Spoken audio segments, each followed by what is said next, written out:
Assalamualaikum warahmatullahi wabarakatuh. Yang terhormat pada dosen pembimbing tugas akhir saya, Dr. Enghendra STMT, dan juga kepada Bapak Ibu dosen penguji. Sebelumnya, izinkan saya memperkenalkan diri terlebih dahulu. Nama saya Nurkodri Widianto dari jurusan Teknik Mesin Angkatan 2017. Di sini saya akan mempresentasikan hasil seminar proposal tugas akhir saya dengan judul Variasi Jenis Material dan Dimensi Plastik terhadap kualitas hasil cacahan pada mesin pencacah plastik. Adapun outlet pada presentasi kali ini, yang pertama itu ada pendahuluan, yang kedua ada tinjauan pustaka, yang ketiga ada metodologi penelitian, dan yang keempat ada waktu pelaksanaan penelitian. Adapun fokus bahasan dari setiap outlet, yang pertama itu akan membahas seputar latar belakang, rumusan masalah, batasan masalah, tujuan penelitian, dan juga manfaat penelitian. Yang kedua akan membahas seputar penjelasan dasar-dasar dari landasan yang akan dipakai pada penelitian kali ini. Dan yang ketiga itu akan membahas seputar diagram alir, penjelasan diagram alir, serta metode penelitian yang akan digunakan. Dan yang terakhir, yang keempat, akan membahas terkait waktu pelaksanaan penelitiannya. Selanjutnya kita akan masuk ke pendahuluan. Pendahuluan yang pertama yaitu adalah latar belakang. Alasan latar belakang saya untuk mengambil judul tugas akhir seperti yang sebelumnya yaitu ada 2 poin. Yang pertama terkait permasalahan limbah plastik yang sampai saat ini masih menjadi salah satu persoalan yang dihadapi oleh bangsa Indonesia. Dan menurut data pun Indonesia merupakan negara terbesar penghasil limbah plastik kedua setelah Cina. Dan alasan yang kedua yaitu adalah karena di samping permasalahan limbah plastik yang sampai saat ini masih menjadi persoalan oleh bangsa Indonesia, limbah plastik tersebut bisa kita manfaatkan, bisa kita inovasikan untuk membuat produk-produk baru atau mungkin kerajinan-kerajinan baru dengan mendaur ulang limbah plastik tersebut. Walaupun mungkin memang sampai saat ini sampah plastik atau mungkin limbah plastik yang masih dipergunakan oleh masyarakat Indonesia umumnya itu adalah kantong plastik. Tapi dengan adanya mesin pencacah plastik, kantong plastik tersebut masih bisa kita daur ulang untuk menghasilkan produk dan juga inovasi-inovasi baru dengan hasil dari cacahan atau mungkin daur ulang tadi. 2 poin itulah yang menjadi latar belakang saya dalam mengambil judul tugas akhir ini. Selanjutnya yaitu ada rumusan masalah dan juga batasan masalah. Dari latar belakang tersebut bisa didapatkan rumusan masalah. Yang pertama, bagaimana hasil cacahan yang dihasilkan dari mesin pencacah plastik dengan variasi jenis material dan dimensi plastik yang berbeda. Dan yang kedua, bagaimana spesifikasinya hasil dari cacahan yang dihasilkan oleh mesin pencacah plastik dengan variasi jenis material dan juga dimensi yang berbeda. Adapun batasan masalah ini melihat luasnya ruang lingkup mengenai penelitian ini, maka diperlukan adanya batasan masalah. Di antaranya yang pertama itu adalah jenis plastik yang digunakan, yaitu adalah plastik tipe HDPE dan juga PP. Alasan utamanya dikarenakan HDPE dan PP merupakan salah satu kantong plastik yang masih sering digunakan atau mungkin masih mayoritas dipergunakan oleh masyarakat di Indonesia. Dan yang kedua, karena mesin pencacah plastik yang digunakan itu adalah tipe shredder.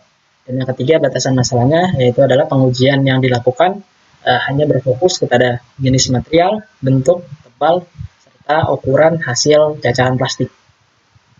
Selanjutnya kita masuk ke tujuan penelitian dan juga manfaat penelitian. Adapun tujuan yang ingin dicapai, yang pertama yaitu mengetahui pengaruh plastik jenis PP dan juga HDPE terhadap hasil cacahan pada mesin pencacah plastik.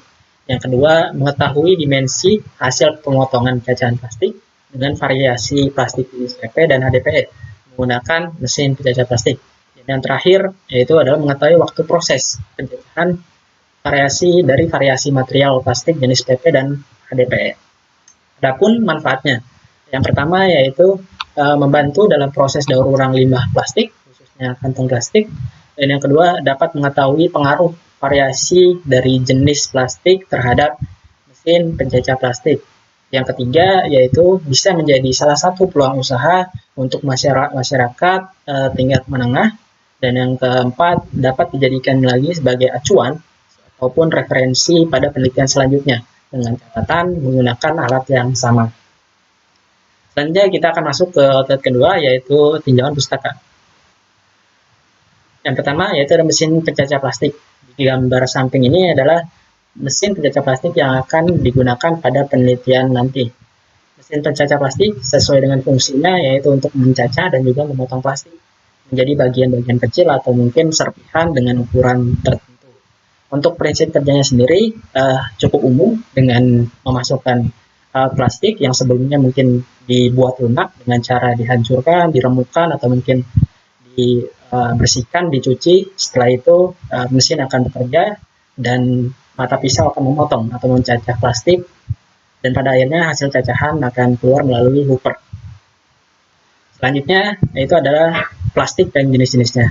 Plastik sendiri sebenarnya merupakan bahan polimer kimia yang banyak digunakan dalam kehidupan manusia.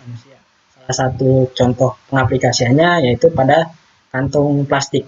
Karena pada umumnya kantung plastik di sini juga memiliki jenis-jenisnya sendiri, atau mungkin adapun jenis-jenis plastiknya dengan kode yang tertera seperti di bawah, yaitu ada 1 sampai 7. Untuk jenis plastik yang akan digunakan yaitu HDPE dan PP, itu kode plastiknya nomor 2 dan juga nomor 5. Dan di sebelah kiri pun ada gambar beberapa kode, dan di situ menunjukkan bahwa kode selain dari 5, 2, 4, 1, dan 7 itu merupakan plastik yang masih dianggap berbahaya atau mungkin belum bisa dikonsumsi oleh belum bisa dipergunakan oleh masyarakat umum. Sebenarnya nomor 7 pun itu sudah jarang, karena memang nomor 7 itu plastik powder itu pembuatannya di luar dari 6 kode plastik ini biasanya dipakai oleh industri. Selanjutnya plastik jenis HDPE. Untuk HDPE sendiri merupakan salah satu polimer termoplastik yang terbuat dari pemanasan minyak. Dia memiliki karakteristik transparan dan juga elastik. Nah, dari plastik HDPE sendiri juga memiliki mechanical property-nya dan juga general property-nya seperti yang tertera di bawah ini. Salah satunya plastik HDPE dia tembus panda, lalu juga tembus cahaya, lalu fleksibel, murah, terus juga dia memiliki resistansi bahan kimia yang cukup bagus, terus memiliki resistansi kekuatan recycling yang cukup bagus, dan untuk mekanikalnya plastik HDPE sendiri memiliki tensile strength, kekuatan tarik yaitu sekitar 4000 psi, lalu ada flexural modulusnya 200.000, dan temperatur didih atau mungkin temperatur melelehnya yaitu 210 sampai 270 derajat Celcius. Selanjutnya yaitu adalah plastik PP, polypropylen. Sama halnya dengan plastik HDPE, plastik polypropylen pun merupakan salah satu plastik yang cukup sering dipakai oleh masyarakat di Indonesia. Salah satunya bisa digunakan untuk kantong plastik, gelas plastik, ember, botol, dan lain sebagainya.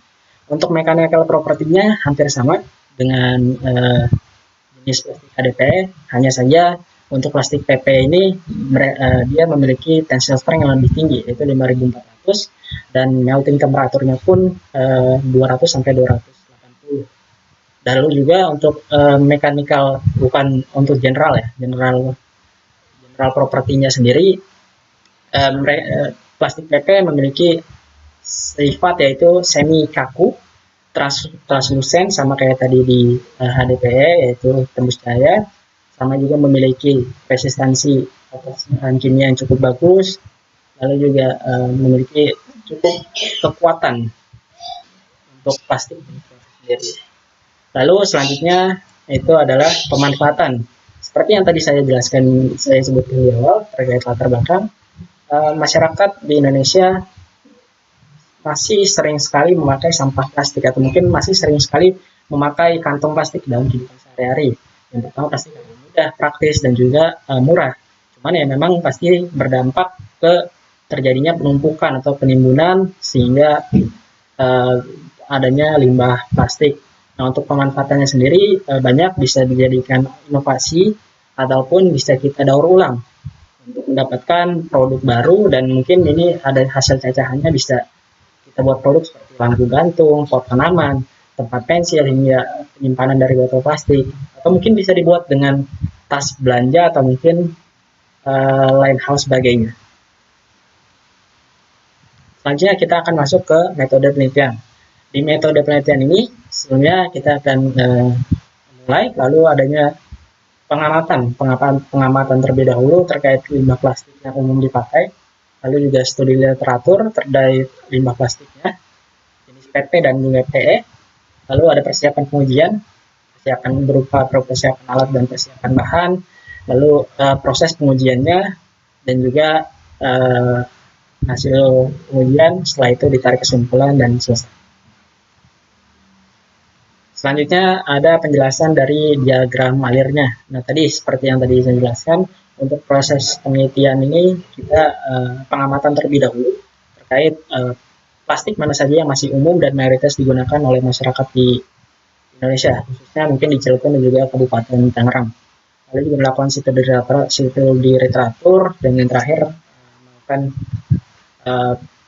penelitian untuk mengecek kondisi alat. Lalu untuk proses pengujiannya sendiri itu nanti kita akan menguji dengan variasi dan juga jenis material yang berbeda selama 5-7 kali percobaan, atau mungkin 5-7 kali pengujian dengan cara penelitian pengambilan datanya atau mungkin menarik kesimpulan datanya metode deviasi.